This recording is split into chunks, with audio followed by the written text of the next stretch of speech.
I continue exploring the vicinity of the village Mababe in Botswana.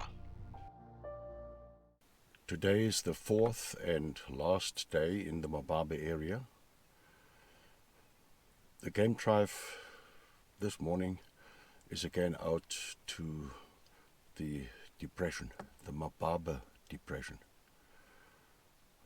Let's see what the three lionesses have achieved during the night.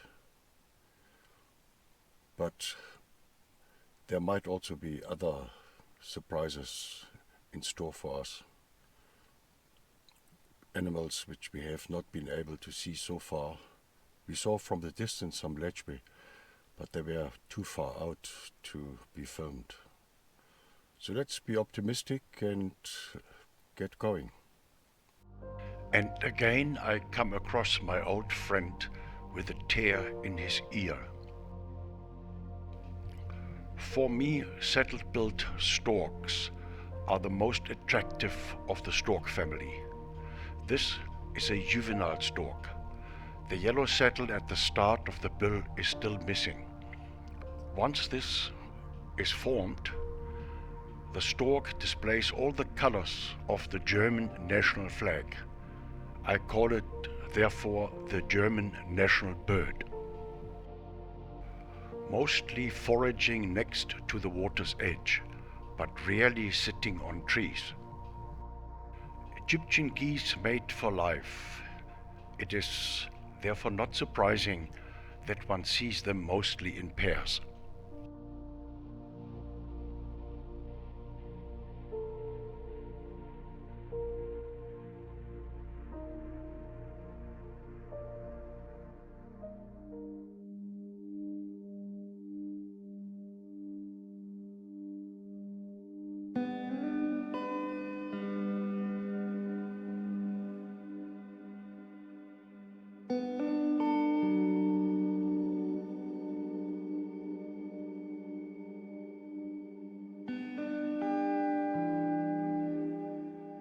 This is a mature saddle-billed stork, clearly visible the yellow saddle on the upper part of the bill.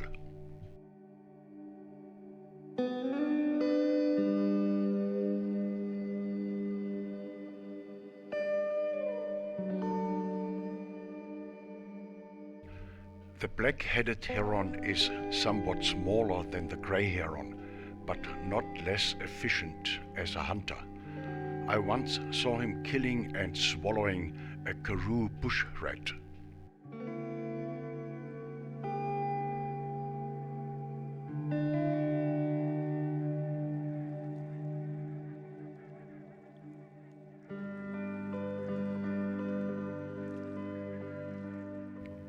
A blue wildebeest bull guarding its territory. He's waiting for the arrival of a breeding herd to fight for and to select a harem. He is marking his territory with clans below his eyes by pressing his head into the ground, hence the mud on his nose. Similar to the blue wildebeest, impala rams walk alone or in bachelor groups. Once a breeding herd appears, they fight for mating rights and form large harems. Impala therefore forage in large groups.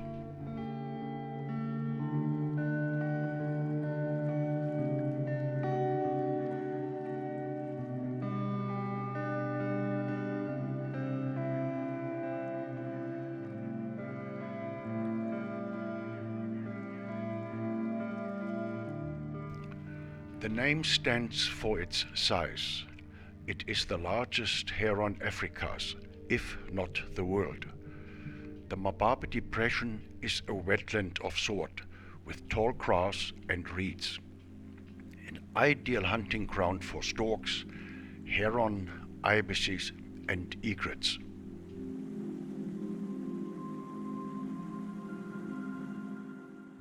Probably the most attractive looking eagle of Africa.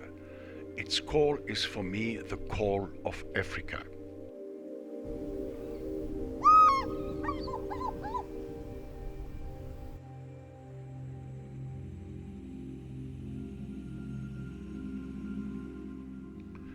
At the perimeter of the Mababe depression, one finds the shorter grass of the steppe.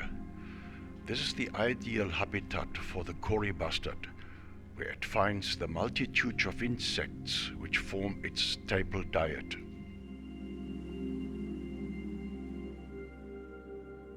Somewhat surprising, I came across this pair of rock pigeons. Their habitat is mostly mountainous terrain or areas with tall trees. They are a regular visitor at my house at the west coast of South Africa.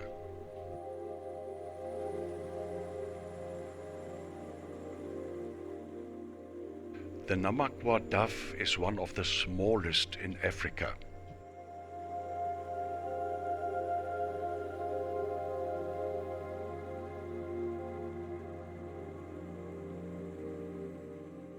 The long-toed lapwing finds all the food it needs in the grasses and reeds of the wetland of the depression. Its long toes avoid him sinking too deep into the mud.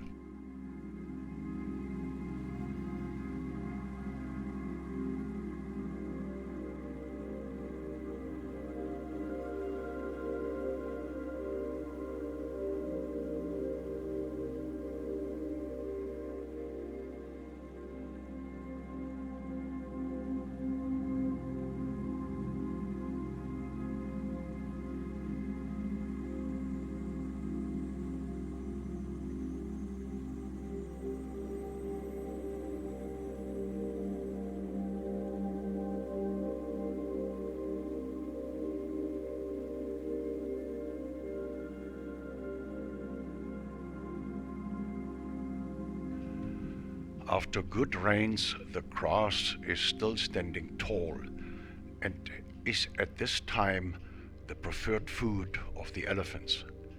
Later they also pick leaves and branches from trees.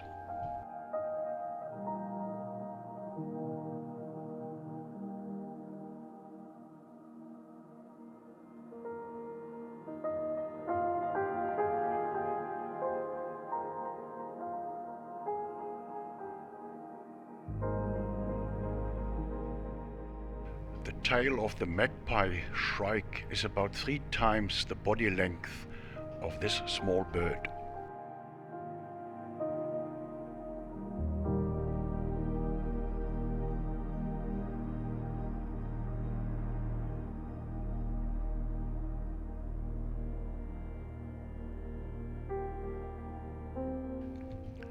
The Mababe Depression is known for its large herds. Here a large group of blue wildebeest. In the depression and in the Sevuti area of the adjacent Chobe National Park, there are annual migrations of large herds of blue wildebeest and zebras, similar to those in the Serengeti, albeit not in such large numbers.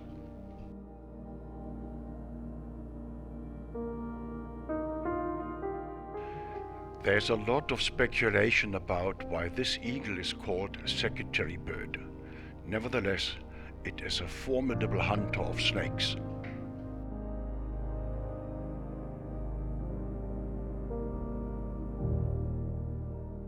One of the many lapwings or plovers in southern Africa, some of which visit the area as migratory birds.